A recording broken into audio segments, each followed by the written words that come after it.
living in China and doing a lot of work with the victims from trafficking. Work with a orphanage in Romania. Different news outlets trying to get their own information, especially with the Epstein stuff that's going on. Investigators say Erika Kirk's own mother, Lori Frantzve, allegedly sits on Superfeed's board. The odds of that coincidence? Astronomical.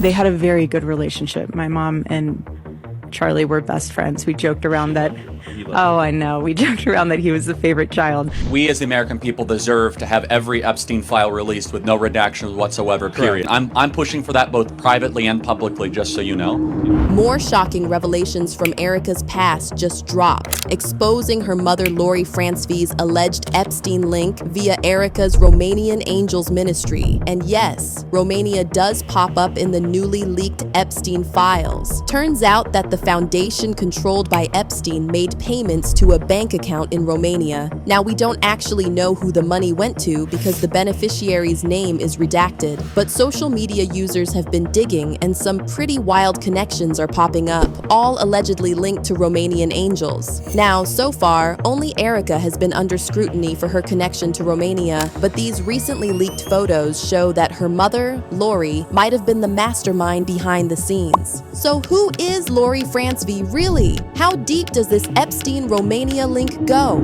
All week. How many miles do you think we've driven this week? 721 miles. This week. That's unbelievable.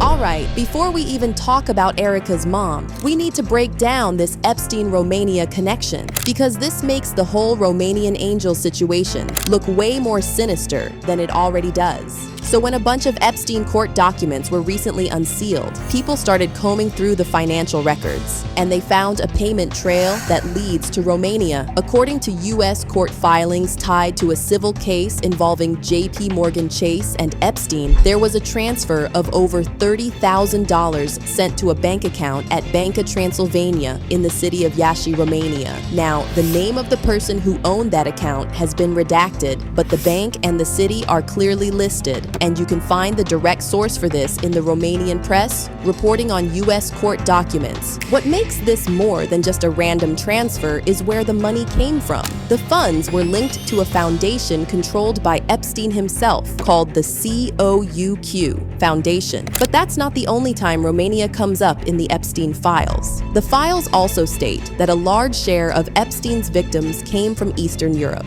and Romania is listed along with other countries like Albania, Moldova, Bulgaria, Russia, Belarus, and Ukraine. Now, you gotta remember that when it comes to Epstein, if it's showing up in documents at all, that usually means there's way more beneath the surface. And speaking of things hiding beneath the surface, we need to talk about Erika's mother, Lori Frantzve, and what she does for a living. So Lori is a tech entrepreneur with decades of corporate experience, multiple strange companies under her belt, and a professional network that includes government and military circles. Lori founded a few companies that provide these super niche tech solutions. For example, one of her companies, AZ Tech International, says that it delivers expert projects and earned value management solutions to Department of Defense and Department of Energy agencies and their contractors. Basically, Lori has a long history with the U.S. government, and even Erika confirmed this in an interview from 2020, where she said the family moved to Arizona because of Lori's work with the Department of Defense and Homeland Security. So she chose to move to Phoenix from Ohio because there was more of an opportunity for a female business owner out here, especially from the standpoint of she was getting involved with the government, so Homeland Security and Department of Defense. And so she had other business partners that were out here that were already in that industry, even one that was a mentor of hers. So it was really convenient to be able to come all together in one place to really have that. But see, Lori isn't just involved with the U.S. military. Some social media users also discovered that Lori's company, G-Tech, was allegedly involved in questionable projects overseas through Raytheon. And remember, Raytheon partnered with Israel's Rafael to build the Iron Dome missile defense system. At the very core of that technology are advanced semiconductors, the same kind of tech Lori's companies claim to work with, and they were contracted with them because in 2025, Donald Trump himself pushed for building what he called a gold dome over America, modeled directly after Israel's Iron Dome. And that right there could be another link between Erika's mother and Epstein. After all, even Charlie himself was talking about this shortly before he was assassinated. Go talk. Let people ask questions. Figure out what the heck is going on. Was Jeffrey Epstein an intelligence asset?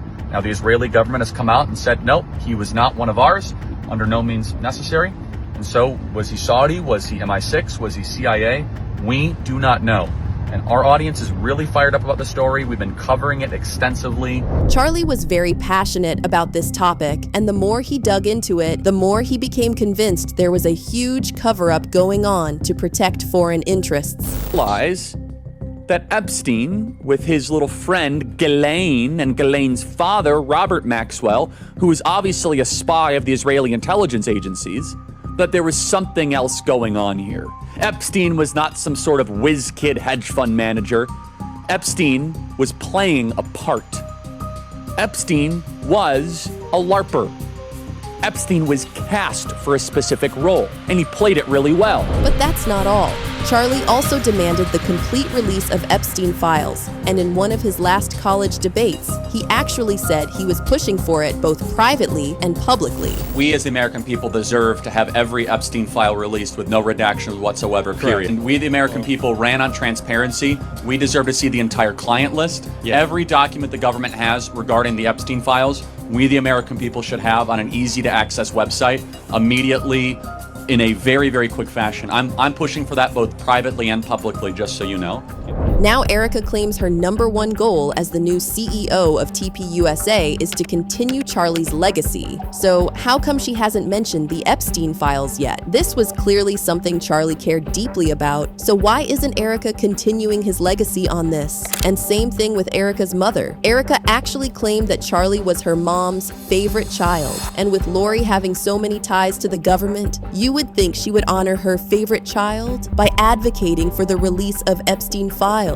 My mom and Charlie, they were best friends. I would always say that Charlie was her favorite child. So why aren't Erika and Lori pushing for the release of Epstein files when we know for a fact that Charlie would have wanted that? Well, this is where we circle back to that Romania connection. These photos just leaked, showing that Lori was also involved in the Romanian Angels projects. And now a lot of people are speculating that there was something nefarious going on behind the scenes. See, Erika was only 17 or 18 when she started her charity, Everyday Heroes Like You. And one of her first big international projects was the Romanian Angels program, which was backed by the US military. So let's be real, there's no way a teenager was running all of this alone. The more likely scenario is that Erika's mom, Lori, was pulling the strings behind the scenes, especially since we know she had direct connections to the military through her companies. And here's where it gets even more wild. If you look at that video where Erika talks about Romanian Angels, at the end, there's a thank you note to Colonel Busher of the US Army. Now here's why that name matters. According to this article published in a Romanian paper in 2010, a former translator from the American military base in Romania claimed that a real brothel operated there and that girls below the age were brought in. The translator even filed a criminal complaint with Romanian authorities. However, the article states that although there was an extensive investigation carried out by the American and Romanian authorities, the agreement signed in 2001 between the two countries was invoked, in which Romania ceded the right of investigation of the American military to the USA. So basically, Americans told Romanian authorities they'll take care of it and investigate the case, but apparently they never did. Now remember that name, Otto Busher, the Colonel Erika thanked at the end of her video about Romanian Angels? Well, turns out that the translator who made those accusations about a brother at the military base claimed that among those who would have benefited from the services of the girls brought to the base is Commander Otto Busher. And get this, another article from the Romanian press alleges that Colonel Busher tried to delete certain files from the translator's computer, including messages where he allegedly negotiated the prices for the girls. So when you really step back and look at all of this, We're talking about something really dark and sinister. And I'm not saying this is what's happening, but when you line everything up, it starts to feel really uncomfortable. First, you've got the documented Epstein Romania connection, then Erika and her mom tied to Romanian Angels, then Lori's work connected to government and military circles. And when you take it all together, it starts to look very sketchy.